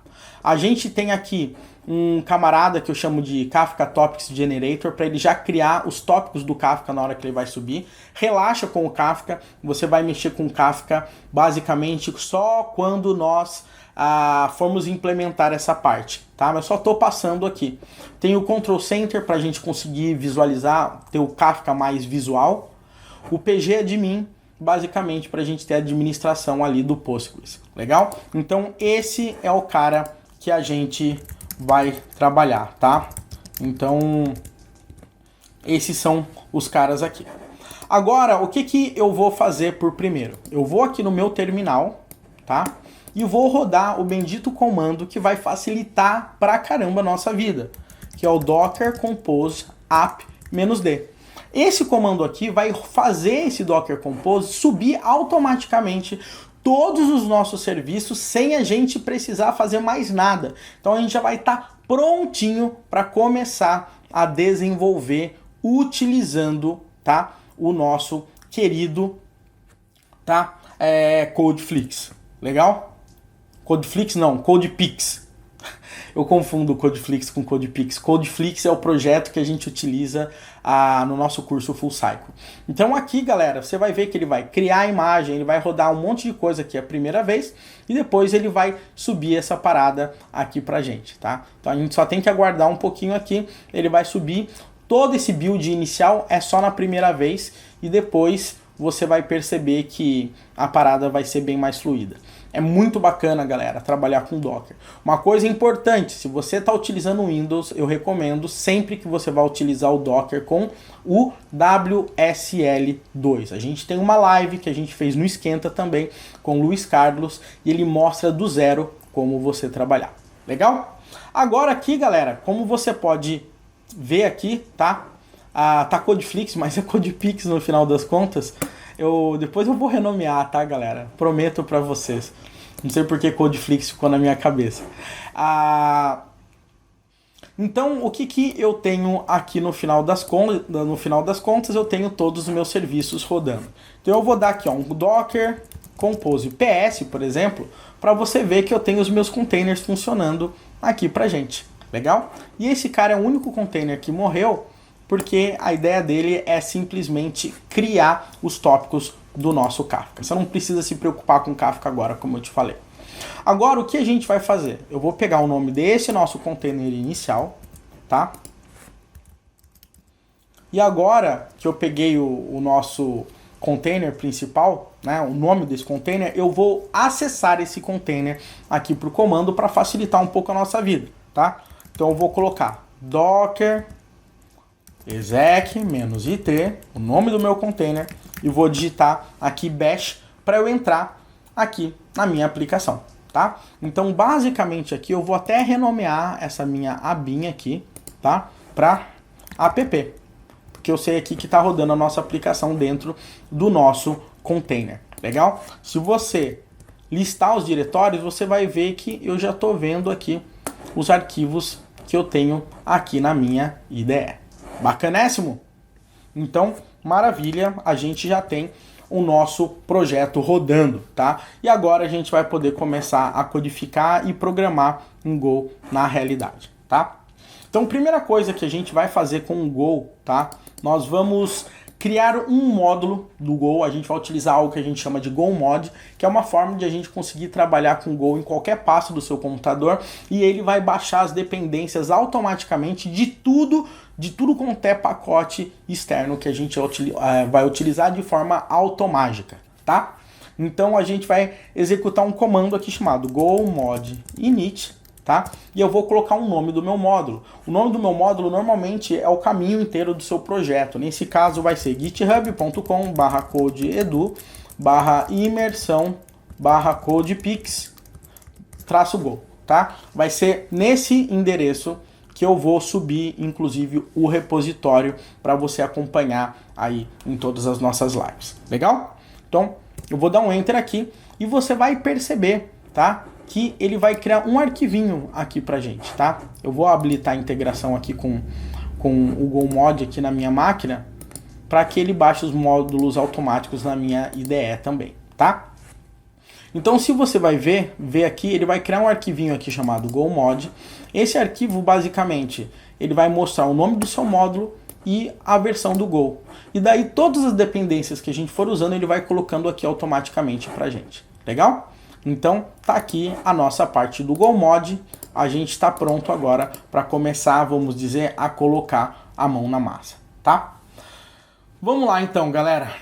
Outra coisa, obviamente, é bastante coisa, né, galera? Depois eu vou abrir um terminal, vou dar um git init aqui pra gente commitar criar o Dockerfile, o Git ignore e tudo mais. Bom, agora que a gente tem o nosso ambiente aqui setado para a gente conseguir programar, a gente vai criar uma pasta principal aqui, e vai ser essa pasta que vai ser o coração da nossa aplicação, que é a domain. Eu não quero pensar em banco de dados, eu não quero pensar em nada nesse momento, tá? A única coisa que eu quero pensar é que eu preciso desenvolver o coração da minha aplicação. Legal? Então, dentro dessa pasta domain, eu vou criar uma pastinha chamada model, tá? Onde eu vou ter todas as minhas entidades. Ou seja, a entidade é algo único na nossa aplicação, é algo que é definido por um ID, tá? E entidade é uma, vamos dizer assim, é uma identidade, tá? É algo que faz parte do core do negócio, legal? E uma das coisas que a gente vai precisar fazer para criar nossa entidade, eu vou criar uma entidade principal que a gente vai utilizar como banco, tá? Então, esse banco aqui, né, bank.go, tudo em minúsculo, galera. Bank.go, tá? Esse cara aqui vai nos ajudar a desenvolver tudo quanto é implementação do nosso bank. Outra coisa aqui que a gente vai trabalhar, tá? Vai ser como que a gente vai estruturar o nosso banco, tá?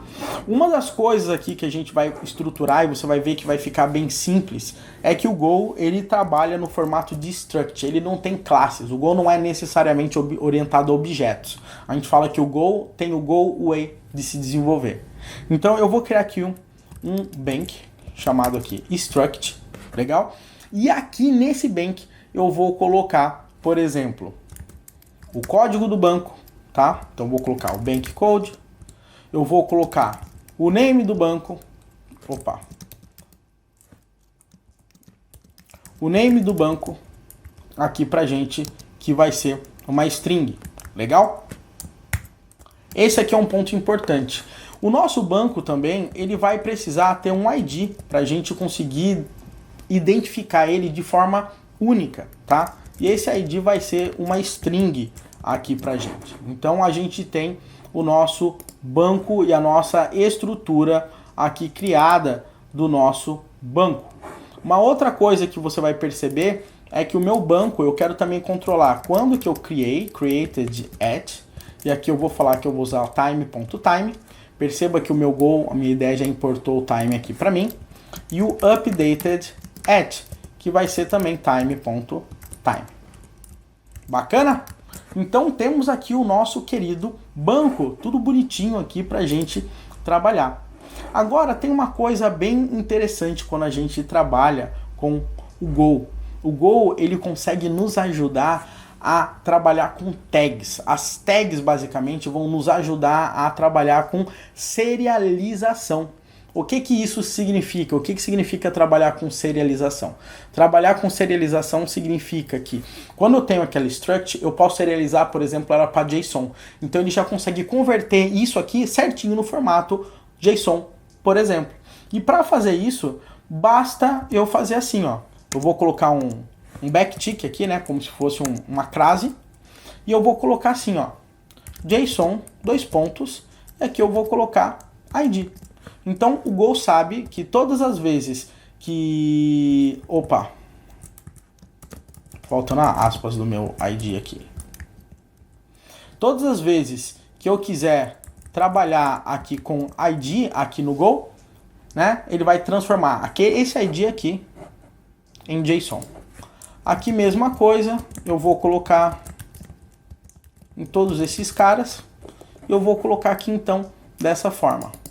Vou colocar code, vou colocar name, eu vou colocar created at e updated at. Então agora ficou facinho para mim identificar, inclusive quando eu for serializar esses nossos pontos aqui. Agora que a gente já tem aqui a nossa struct criada, a gente vai fazer uma espécie de um construtor para a gente conseguir gerar uma struct prontinha para a gente sair utilizando. Acabei de ver que tem um errinho aqui, né?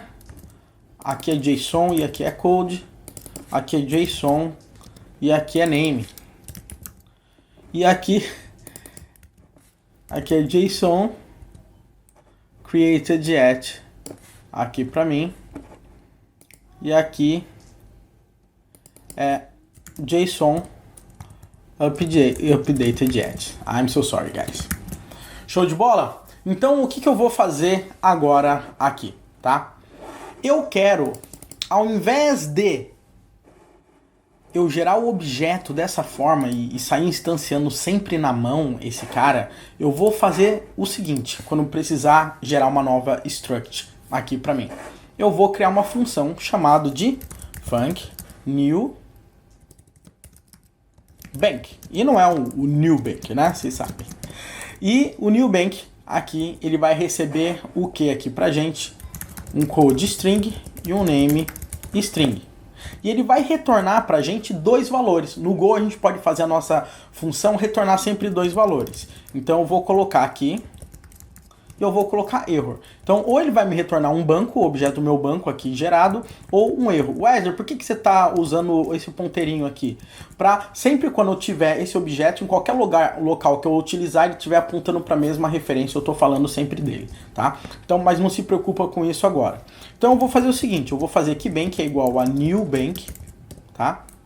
E eu vou colocar aqui que eu quero escrever aqui, né, o dados apenas para o código e aqui também para o name desse camarada. E agora eu vou fazer o seguinte, por enquanto, tá? Eu vou retornar o nosso bank, tá? E eu vou retornar um erro em branco. O que mais? O que eu estou fazendo new bank? Code é igual a bank, tá? Eu tô viajando aqui. Então vamos lá. Então eu vou retornar aqui. Por que eu estou colocando esse cara? Porque esse aqui ele é um ponteiro, então eu tenho que retornar uma referência, o endereço na memória e não o objeto em si. Galera, fiquem tranquilos, isso aí é muito light, isso não vai mudar nada, você não precisa entender especificamente, eu até tenho um vídeo sobre isso no canal do YouTube, depois se você quiser olhar. Agora, o grande ponto é que eu vou colocar meu bank.id como um UUID. E para fazer isso, o que eu vou fazer? Eu vou usar um pacote bonitão aqui que normalmente eu utilizo nos meus projetos. Tem um do Google muito bom também, mas eu acabei me acostumando a utilizar esse cara aqui, tá? O que eu tenho de errado aqui no meu import? Não, tá certo. E o que eu vou fazer? Eu vou colocar o seguinte, ó, uid.newv4.string. Aqui é a versão 4 do UID que a gente vai gerar, ok? E também eu vou dar um created at, cadê meu bank.created at é igual a time.now. Eu gosto de separar muito o que é dado, que está entrando com as coisas que eu estou manipulando. Legal? Agora, pessoal, tem uma coisa importante. Sempre que a gente for colocar alguma coisa, o nosso cara tem que se validar. Obviamente que a gente vai afrouxar pra caramba as validações aqui, porque, no final das contas, isso aqui é uma aplicação de demonstração. Mas óbvio que o código do banco teria que ter uma validação mais minuciosa, o nome do banco também e um monte de coisa, tá? Então, nesse nosso caso, o que eu vou fazer? Para facilitar a nossa vida, eu vou criar um método, tá? Isso aqui que a gente está fazendo é uma função. Isso aqui que a gente vai criar agora é um método atachado a essa struct. Por quê? Porque vai fazer mais sentido na hora que a gente for trabalhar com validação. Olha só o que eu vou fazer. Eu vou colocar bank e agora você vai aprender como é fácil criar um método com Go. Basicamente é isso. E pronto, a gente tem um método. Então, quando eu coloco essa parada aqui, eu estou atachando essa função a esse cara, então eu estou tendo um método. E se a gente tiver algum problema de validação, eu retorno o erro, senão eu vou retornar um erro em branco. Por enquanto eu não vou implementar o erro aqui, tá? Então, temos aqui essa validação. E agora, o que eu vou fazer? Eu vou fazer uma validação da seguinte forma. Eu vou falar que error, igual a bank.isValid. Tá aqui, ó, o nosso isValid. Então, o que vai acontecer? Se a gente encontrar, se tiver algum erro nessa variável, a gente vai retornar new e o erro. Por quê? Porque ele vai retornar não vai retornar um banco, porque o nosso banco vai estar zoado, e ele vai retornar o erro que ele encontrou nessa validação. Caso contrário, obviamente, ele vai retornar o nosso banco aqui bonitão. Então, com isso, a gente consegue fazer o nosso processo já certinho.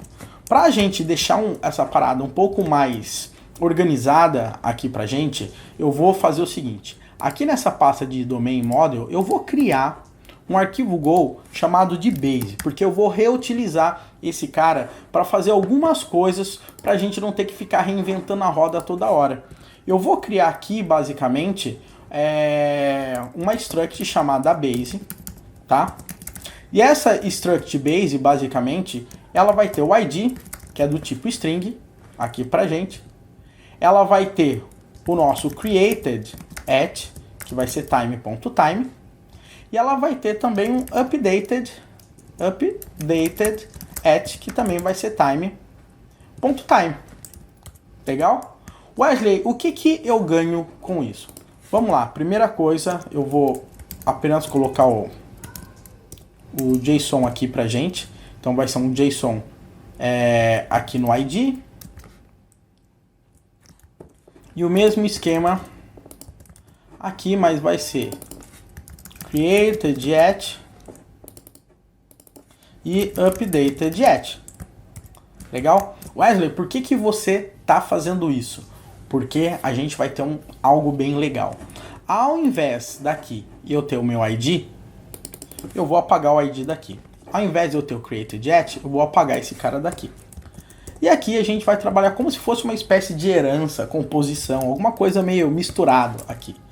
Então agora o meu bank, ele tem ID, o meu bank tem created at, updated at, e eu vou poder fazer isso para todos os meus outros camaradas.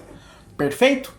Beleza. Agora que a gente chegou nesse nosso ponto importante, a gente vai trabalhar com validação dos dados, tá? E como eu disse, a gente vai afrouxar essa validação, porque eu não quero, nesse momento, ficar com minúcia. A gente está fazendo um projeto exemplo, mas eu vou criar uma validação básica da básica aqui pra gente. Então, nesse base aqui.go, eu vou começar a validação através desse nosso base.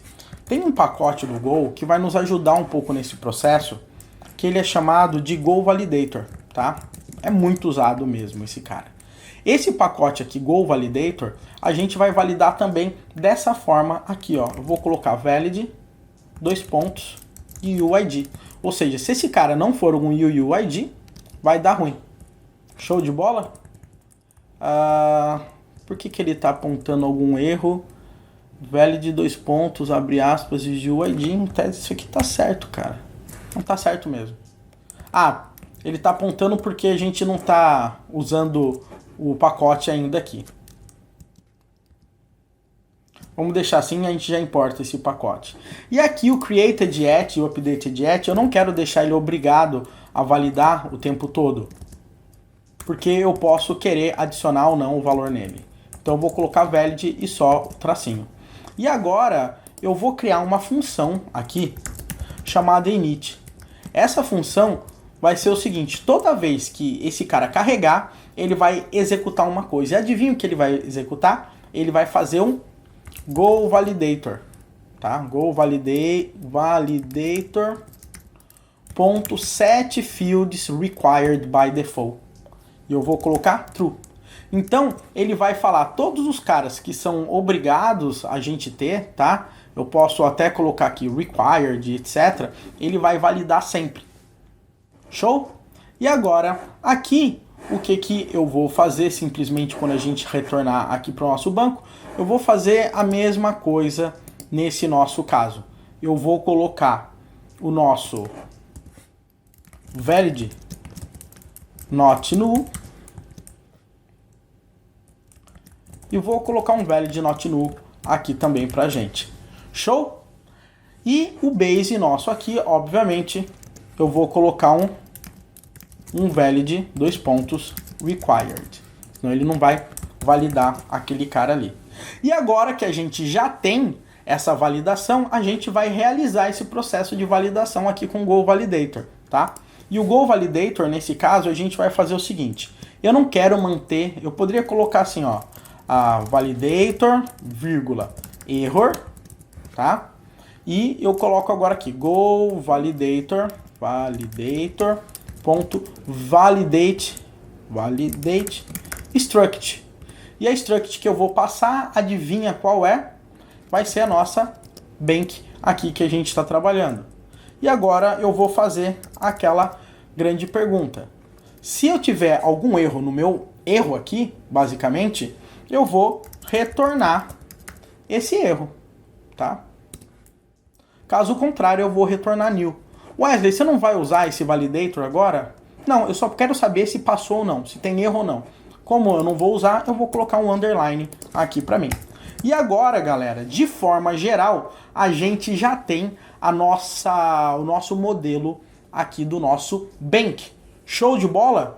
Então vai ficar mais fácil. Uma coisa importante aqui, pessoal. Normalmente, sempre que eu estou fazendo as coisas, eu crio testes de tudo. Porém, nessa aula especificamente, eu não vou conseguir sair criando os testes, porque senão vai ficar gigante. O que eu vou fazer é, sempre quando eu for subir alguma coisa lá no repositório, eu vou subir de forma geral já com os testes, mas aqui eu não vou codificar os testes junto com você, porque senão a aula ficaria maior do que ela já está. Fechado? Então, agora que a gente já tem esse cara aqui, eu vou refazer esse mesmo processo com alguns outros caras. Um outro cara que eu vou fazer é com a nossa account, legal? E o processo basicamente vai ser o mesmo. Eu tenho um banco e eu tenho uma conta, legal? Então, deixa eu acelerar um pouco, vou fazer esse processo igualzinho e daí na hora que tiver alguma coisa muito importante, eu volto a mandar e tirar essas dúvidas aqui com você, legal? Então, bora acelerar a parada.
Bom, pessoal, fiz essa parte agora aqui do account, tá? Então, basicamente, eu dupliquei um bocado de código aqui. Então, agora eu tenho um account, eu tenho o isValid, eu tenho o new account aqui para mim e a gente consegue botar essa parada aí para rolar. Agora, eu vou fazer a mesma coisa em relação à nossa chave Pix, tá? Eu vou criar um model chamado PixKey e esse model PixKey, o que ele vai fazer? Ele vai se relacionar com esses outros caras. Inclusive, a gente vai ter que fazer a relação da conta bancária com o banco. A gente fez agora um pouco aqui, né? Exatamente o que a gente fez. A gente colocou que a conta recebe um banco e a gente está colocando um banco aqui. Então, vamos acelerar de novo e fazer a parte da PixKey. Então, vamos lá.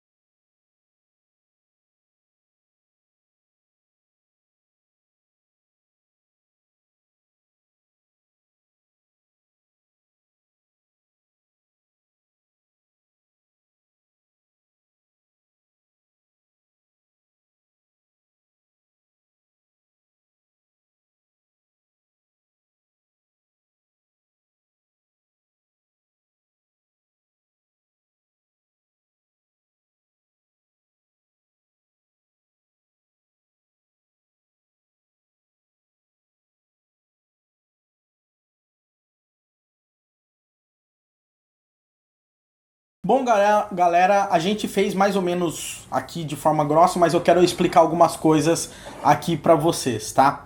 Seguinte, nós temos aqui a nossa PixKey. A nossa PixKey, basicamente, ela vai representar, tá? Ela vai ter uma chave e vai ter um valor ali nessa chave. Basicamente é isso que essa nossa chave, essa nossa PixKey tem. Mas esse kind aqui é o tipo da chave. Então vamos imaginar, eu tenho o kind CPF, então eu posso passar um CPF. Eu tenho um kind e-mail, eu vou colocar um e-mail. A gente só vai trabalhar com e-mail e CPF, beleza? Então o que acontece? Eu preciso validar esses tipos, tá? Então como que eu vou fazer uma validação desse tipo de coisa aqui nesse caso? Eu vou fazer de uma forma bem rudimentar aqui pra gente, mas obviamente que no dia a dia a gente não faria uma coisa dessa, é porque é uma validação muito simples. Mas galera, independente se ela é rudimentar ou não, eu quero deixar algo muito claro para vocês. Validações, estado e etc, você tem que fazer nesse model, tá? Não adianta você querer validar no formulário e não validar aqui. Aqui é o coração da aplicação. Aqui, tudo que gerar de objeto PixKey, eu sei que ele tem que estar válido. Então esse isValid é bom por causa disso. Então eu vou fazer algo bem rudimentar. Eu vou colocar if PixKey ponto kind for diferente de e-mail. Rudimentar mesmo, tá? Quando eu falo que é rudimentar tá? E eu vou falar PixKey ponto kind for diferente de CPF, eu vou retornar um erro. E o meu erro retorna assim, ó, errors.new, e eu vou colocar aqui, ó, invalid type of key. Legal? Galera, e se você perceber aqui, isso aqui é regra de negócio, tá? Quando a gente fala em regra de negócio, esse tipo de validação é uma validação específica de regra de negócio. E o mesmo eu vou fazer com o status, tá? Se o status for active, tá? Diferente de active, and o status for diferente de inactive,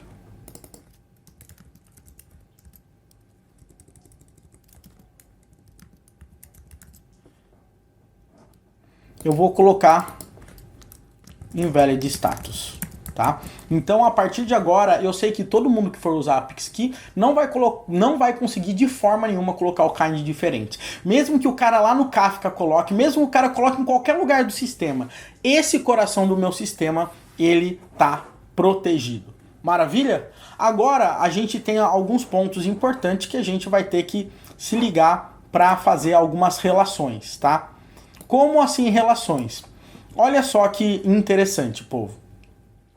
O meu banco, se você olhar aqui, a PixKey, no final das contas, ela é um agregado, se você olhar. Eu tenho a chave, que tem a minha conta, que tem o meu banco. Então, quando eu estou falando de PixKey, eu estou falando do meu banco e da conta também. E esses caras, de uma forma ou de outra, eles se relacionam. Então, quando eu estou ali no meu banco, por exemplo, eu posso falar que o meu banco pode trazer contas, né? Então eu posso colocar assim, ó, accounts do meu banco, que vai me retornar uma lista aqui de accounts, tá? Uma lista de um slice aqui de accounts aqui para mim, tá? E a minha validação, nesse caso, por enquanto, ela não precisa ser obrigatório, porque não necessariamente eu vou ter esse cara aqui.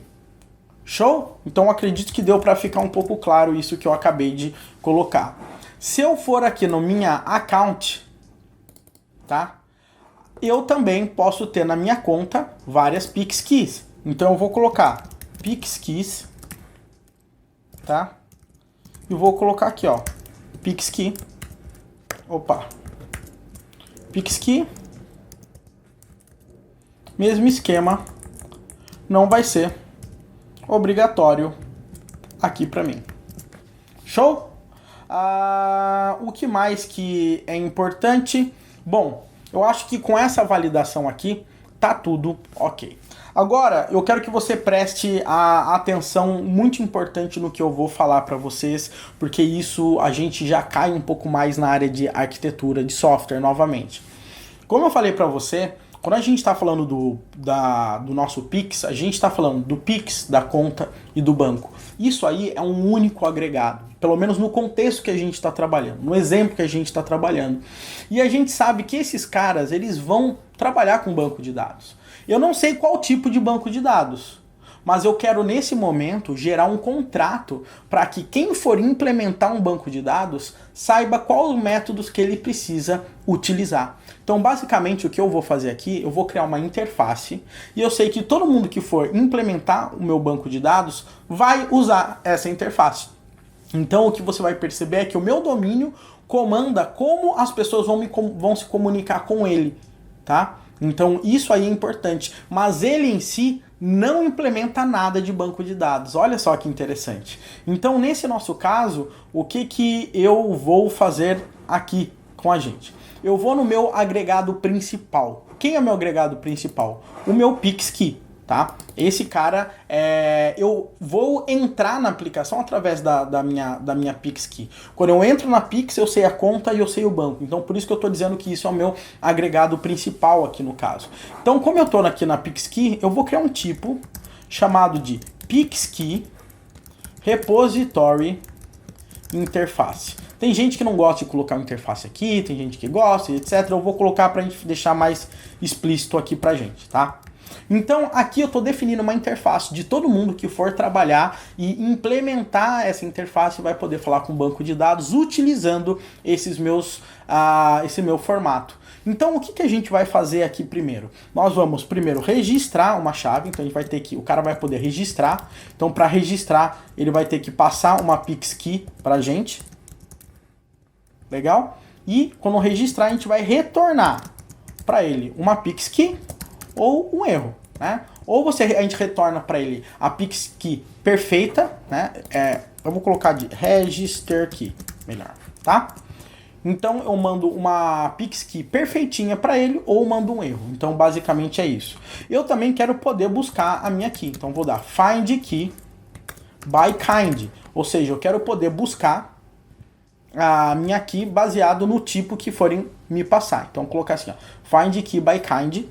E aqui, basicamente, eu vou passar a key, que é o string, e o kind, que eu quero que o cara coloque.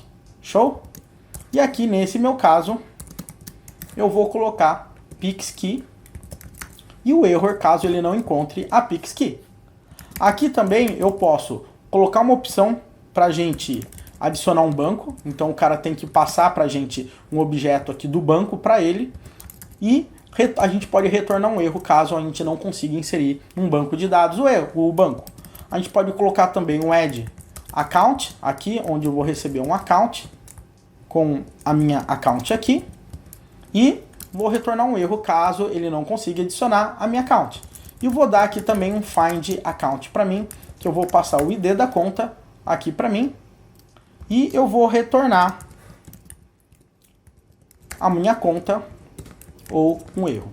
Com isso aqui, galera, qualquer pessoa que for trabalhar aqui com o banco de dados vai poder falar com o banco através dessa interface, porque eles sabem que eles vão poder receber o tipo desses objetos ali. Então tá todo mundo falando a mesma língua, legal? Então a gente vai ver isso um pouco mais na prática, um pouquinho mais para frente. Agora que a gente meio que fechou essa história aqui da PixKey, do banco e etc. E agora que a gente acabou de criar isso aqui, a gente vai fechar o nosso último tipo de modelo. E adivinha qual é? É o modelo da transação. Transaction.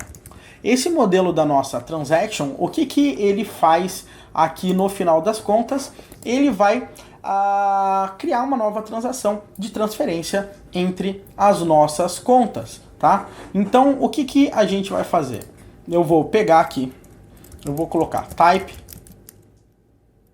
transaction e vou seguir todo aquele esquema novamente. Então, bora acelerar e eu volto já daqui a pouquinho pra gente discutir em cima disso, que a gente vai ter que fazer algumas modificaçõezinhas, tá? Então, vamos lá.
Maravilha, galera. Acabei de criar. E agora eu quero mostrar uma coisa aqui pra você que eu vou fazer de uma forma mais simples possível pra gente não perder.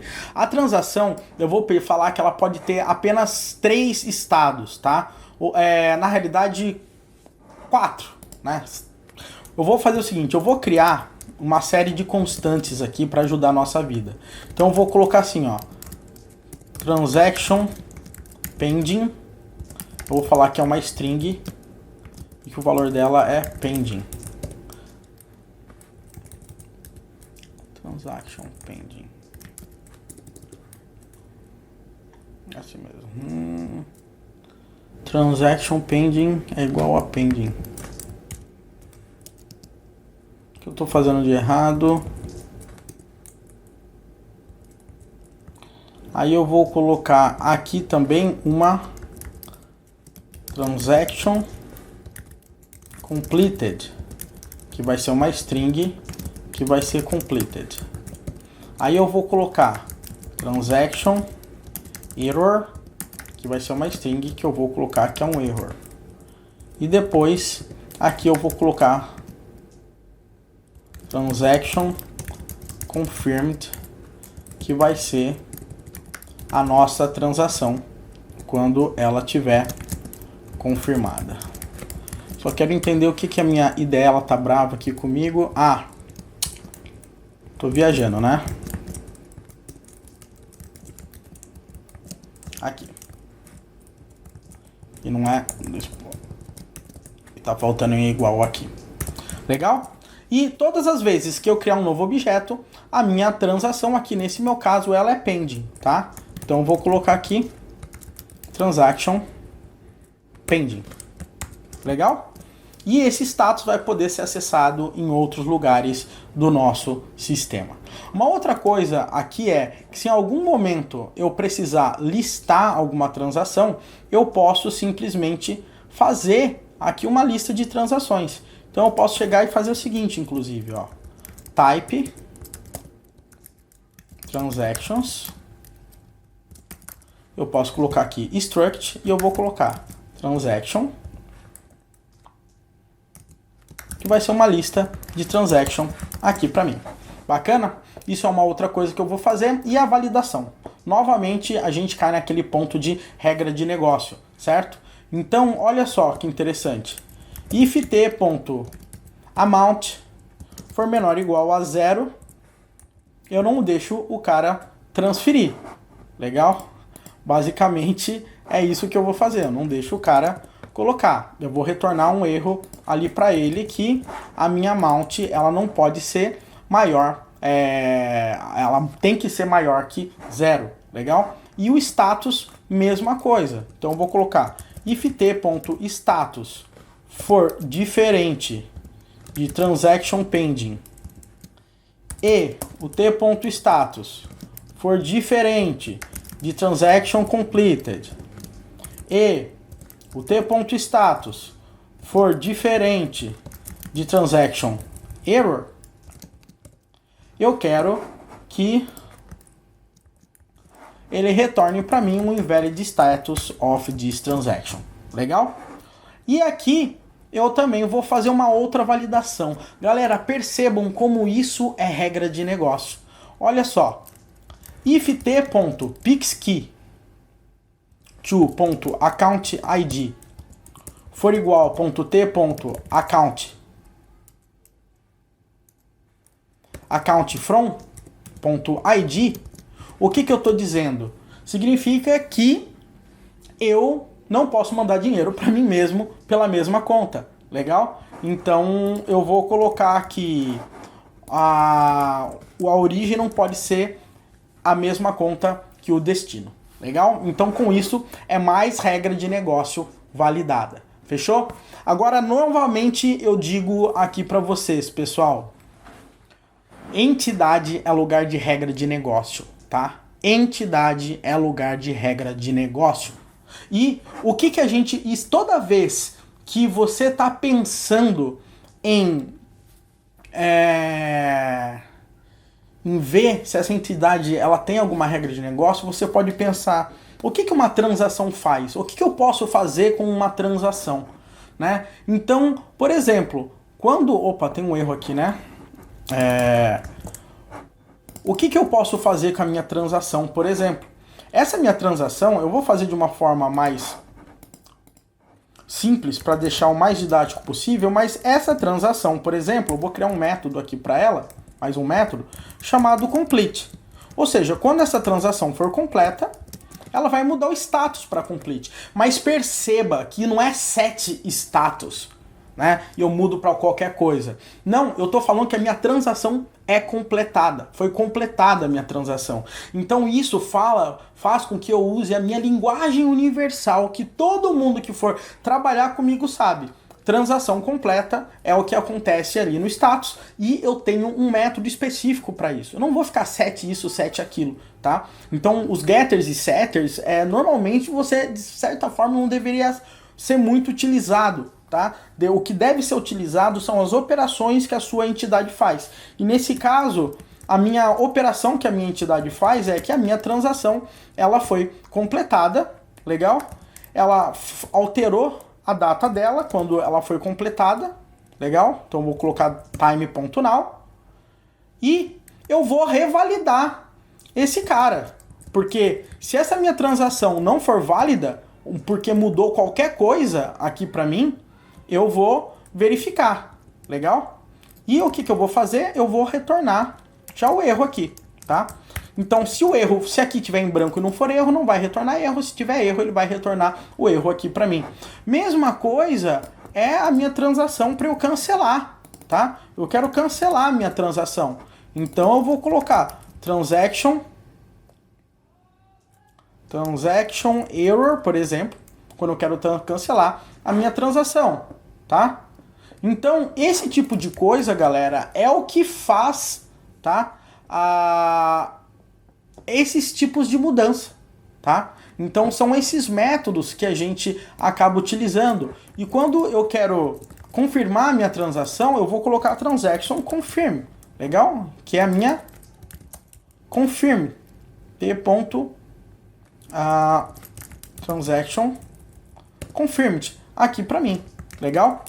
É repetido, é isso aqui? É, mas esses caras aqui são regras de negócio. Eu completei uma transação, eu informo a minha entidade. Eu confirmei, eu cancelei a minha transação, eu coloco, tá? Então isso aqui é um ponto importante. E no cancelamento eu tenho que colocar uma descrição do meu cancelamento. Por que eu estou cancelando? Então eu vou colocar aqui, ó, t.description é igual a description. Legal? E lembrando, ele vai validar esses dados. Então eu garanto que todos os métodos que são públicos aqui para mim, eles sempre fazem a validação para todas as vezes que eu tiver a minha entidade aqui comigo, ele trabalhar. Novamente, essa entidade ela vai precisar falar com o banco de dados. Então a gente vai definir a interface dela aqui, que nem a gente fez com a PixKey. Então eu vou colocar type transaction repository interface. Vou falar que isso é uma interface. E aí eu vou falar quais são os métodos que eu quero. Eu quero registrar uma transaction. Então perceba, galera, olha só que interessante. Eu estou usando uma linguagem clara sobre o que eu faço com uma transação. Eu não adiciono uma transação, eu registro uma transação. Pelo menos é a forma como eu vejo. Eu vou salvar uma transação que ocorreu. Legal? Então vou salvar uma transação que ocorreu. E eu vou poder buscar uma transação aqui pra gente. E nessa busca eu vou retornar a transação e o erro que essa transação fez aqui pra gente. Então agora, basicamente, o que nós temos é os nossos modelos prontos. Ok? A gente tem os nossos modelos prontos e a gente pode começar a trabalhar. Esse é o coração da nossa aplicação. O resto é implementação de banco de dados, o resto são detalhes. Você vai verificar que a gente vai voltar aqui para trabalhar com algumas annotations, algumas outras tags, para nos ajudar no processo de persistência, mas não vai mudar a regra da nossa aplicação. São apenas tags que a gente vai trabalhar. Novamente, o nosso modelo não pode ter conhecimento do banco de dados, tá? O banco de dados vai falar através de um repositório que vai ficar numa camada ali de infraestrutura e essa camada, que vai ser o nosso repositório, vai conseguir utilizar esses modelos, né, essas nossas entidades para conseguir trabalhar. Maravilha, pessoal? Na nossa próxima aula, o que a gente vai fazer? A gente tem 2 missões aqui. Primeira missão é implementar e conseguir fazer com que nós possamos trabalhar com banco de dados. A gente tem que conseguir inserir essas paradas no banco de dados agora. Também a gente vai criar os nossos use cases para a gente conseguir gerar aquele fluxo, né? Cria uma transação, faz isso, faz aquilo e faz aquilo. Estou dando um exemplo, você vai entender mais claro.